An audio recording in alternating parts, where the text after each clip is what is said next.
దేవుని యొక్క వాక్యము ఈ విధంగా సెలవిస్తుంది. పర్వతములు తొలగిపోయినను, మెట్టలు తత్తరిల్లినను, నా కృప నిన్ను విడిచిపోదు. నీవు ఆర్థికంగా పడిపోయావని ప్రభుకి తెలుసు. నీవు ఆర్థికంగా కోలుకోలేనటువంటి పరిస్థితిలో ఉన్నావని ప్రభుకి తెలుసు. నీవు ప్రభు సన్నిధికి వచ్చి, ప్రభువా నన్ను జ్ఞాపకం చేసుకో, నేను ఆర్థికంగా పడిపోయాను, లెగలేకపోతున్నాను, ఆర్థికంగా నన్ను లేవనెత్తు ప్రభువా, నా కుటుంబాన్ని జ్ఞాపకం చేసుకోండి ప్రభువా, నన్ను జ్ఞాపకం చేసుకోండి అని నువ్వు ప్రభు సన్నిధిలో అడిగినట్లయితే ప్రభు నిన్ను ఎంతగానో దీవిస్తాడు, ఎంతగానో ఆశీర్వదిస్తాడు. దేవుని యొక్క వాక్యం సెలవిస్తుంది, అడుగుడి మీకు ఇవ్వబడును అని దేవుని వాక్యాలు మనం చూస్తాం. ఆయన సన్నిధికి వచ్చి అడిగినటువంటి బిడ్డల్ని ఆయన ఎంతగానో దీవించాడు, ఎంతగానో ఆశీర్వదించాడు.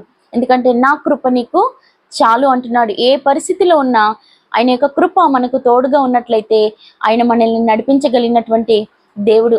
ఇంకా నువ్వు ఆరోగ్యపరంగా కూడా మరి పదే పదే పదే మరి బలహీన పడినట్లయితే, అనారోగ్యంగా ఉన్నట్లయితే ప్రభు సన్నిధిన అడిగినట్లయితే ప్రభు అంటున్నాడు, నీ యొక్క ప్రతి బలహీనత నుంచి నేను నిన్ను విడిపిస్తాను, నేను నిన్ను స్వస్థపరుస్తాను, నేను నిన్ను స్వస్థపరచువాడును అని దేని వాక్యం సెలవిస్తుంది.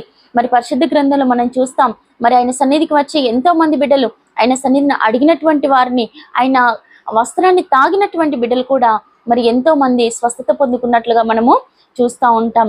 మరి ఈరోజు నీకున్నటువంటి ఆర్థిక పరిస్థితి మరి మెరుగవ్వాలన్నా, నీకున్నటువంటి అనారోగ్యం నుండి విడిపించబడాలన్నా దేవుని సన్నిధికి వచ్చి అడిగినట్లయితే ప్రభు నిన్ను మరి లేవనెత్తుతాడు, గొప్పగా ఆశీర్వదిస్తాడు, మంచి ఆరోగ్యాన్ని దేవుడు దయచేస్తాడు. అట్టి కృపను దేవుడు మనకందరికీ దయచేయును గాక.